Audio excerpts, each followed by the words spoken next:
And my name is Danny Sudman. I'm an Executive Director and founder of Green Camps Initiative.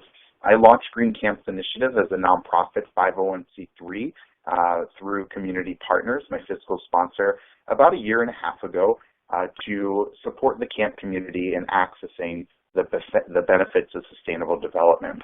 And so I'm going to be talking about teaching with composting. Education is definitely my passion when we look at sustainability, and I just feel that, and I've found that camps are such great educational vessels for being able to share this information. So the few things that I'd like to cover is looking at facilitating compost education, varied teaching methods, staying positive with your message.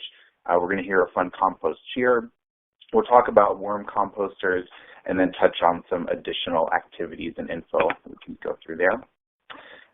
So first off, facilitating. So, part of my job when I entered the camp community was in challenge and team building. And so looking at what a facilitator is, I think is important in defining that. So define a facilitator as someone who helps a group of people understand their common objectives and assists them to plan how to achieve these objectives. In doing so, the facilitator remains neutral, meaning he or she does not take a particular position in the discussion. And so we can look at this definition and understanding of what a facilitator does. I break it up into three parts. You provide an introduction, talk about what you're doing, you observe the activity and watch what's happening and see interactions between campers and staff, and bring those ideas into the debrief. So you really bring it home, that's so what, the meat and potatoes of it. And so when we're looking at facilitating compost education, understand that it's important to take a step back, that we are going to have certain biases. We all carry biases with us, but our objective is to provide the facts and allow our audience to make the decisions on their own. So ultimately, it's up to that audience, our campers, our staff, to make those decisions. But as a good facilitator, we can provide a balanced set of information and allow them to make informed decisions. Also consider your teaching environments, the natural world. We can see examples of composting. If you just pick up a leaf that's fallen off a tree, an example, demonstrate how that's breaking down. So using the natural world, with which most camps are going to have access to. Dining hall and mealtime, being able to talk about what's on your plate, what's compostable, where did it come from, and where is it going to go from this point. Looking at waste collection after the meal, so a lot of camps have collection stations. I think we saw a photo from both Camp Stevens and Frost Valley as well about collection stations. At Catalina Island Camps, where I worked, one of our staff members would be at the compost collection table, and it was another educational opportunity to talk with the campers and staff as they came through there. And then demonstration compost systems. As we saw, there's a wide variety of composting opportunities. We spoke on some larger type systems. I'll talk about worm composting for just a minute in the next couple slides here. But if you don't have a composting system, please start small. I think would be the best information, and understand what you're getting into. Learn from other camps and kind of move forward from there. Of course, going larger into facility-wide, and then the use of the compost in the garden, it all ties it together, and you see that sustainable cycle, that loop closing up.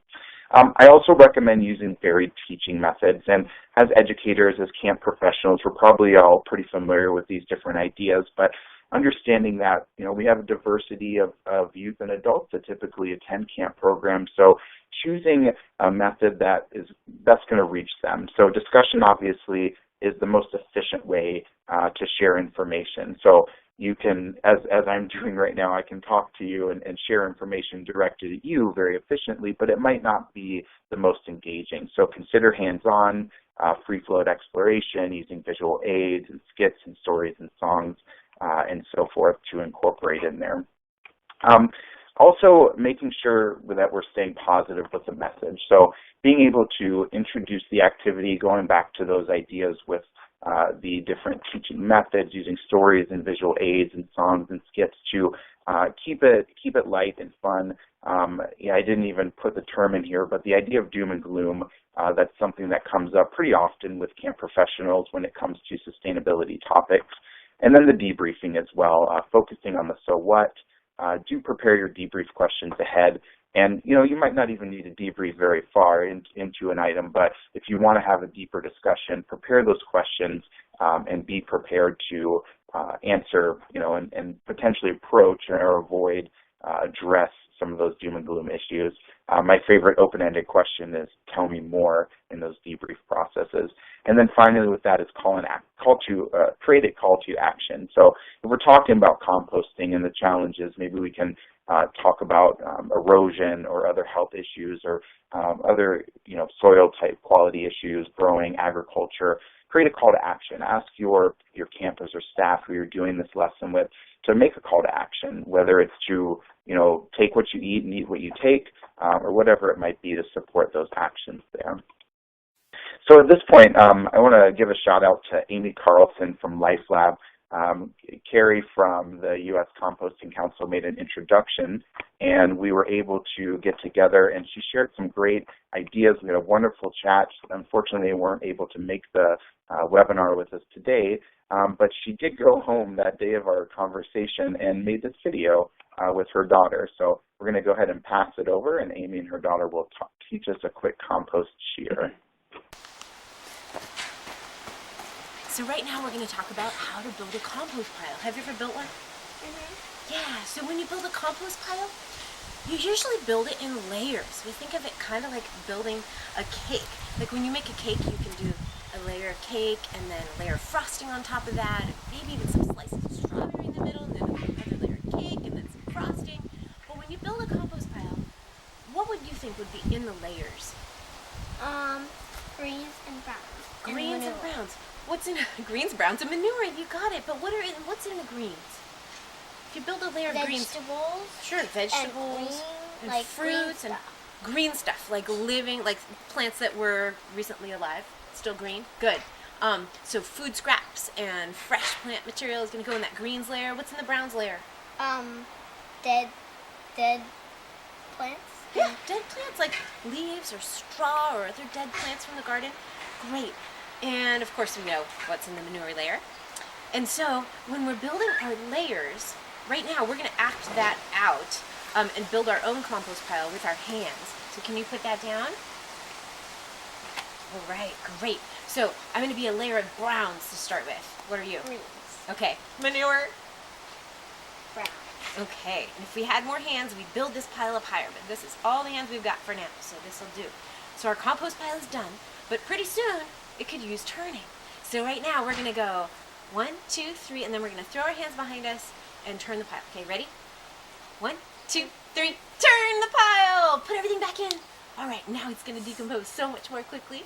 And then pretty soon it'll be done and ready to use in the garden.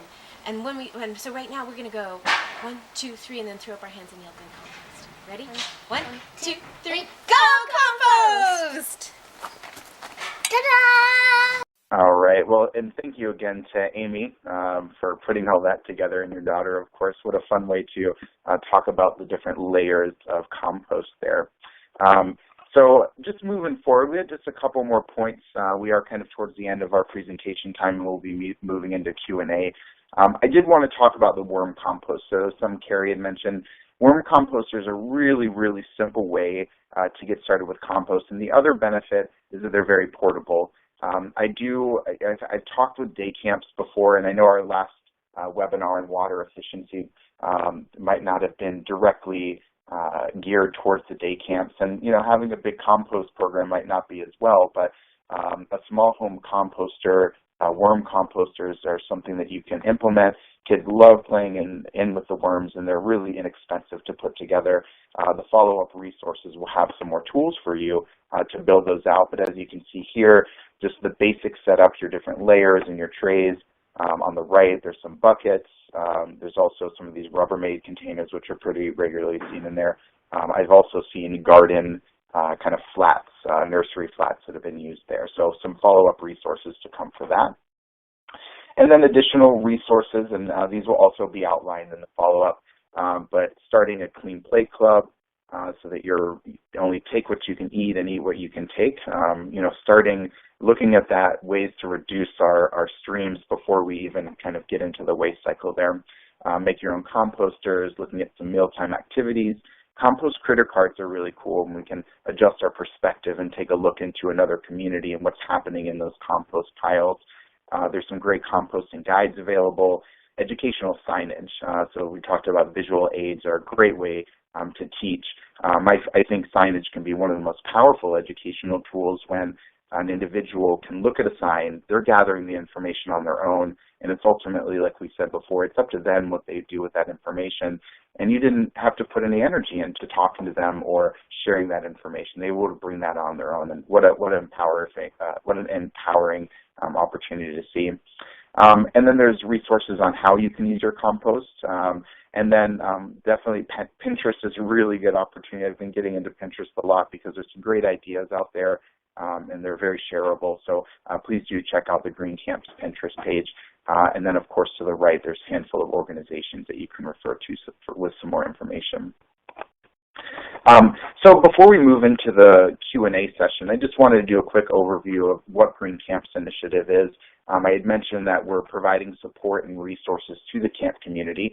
One of our core focuses for the programming right now is the Green Camps membership, in which camps are able to pursue a Green Camps certification. And that certification is going to help camps access the benchmarks and pursue best practices in sustainable camp development with a focus on that triple bottom line, so reducing environmental impact, educating the diverse audience of campers and staff, and of course saving money, which is the one that kind of perks up. There's a lot of great opportunities, economic opportunities for saving money there. So if you're interested in joining as a camp, I'd love to follow up with you and hear more about that. And of course, as a 501c3, the funds that come in support our beneficiaries, and our beneficiaries are the thousands and thousands of camps in the United States and abroad that are doing such great work, and including community and accessing such a diverse group of people. So please do follow up. You can find more about Green Camps Initiative on our website at greencampsinitiative.org.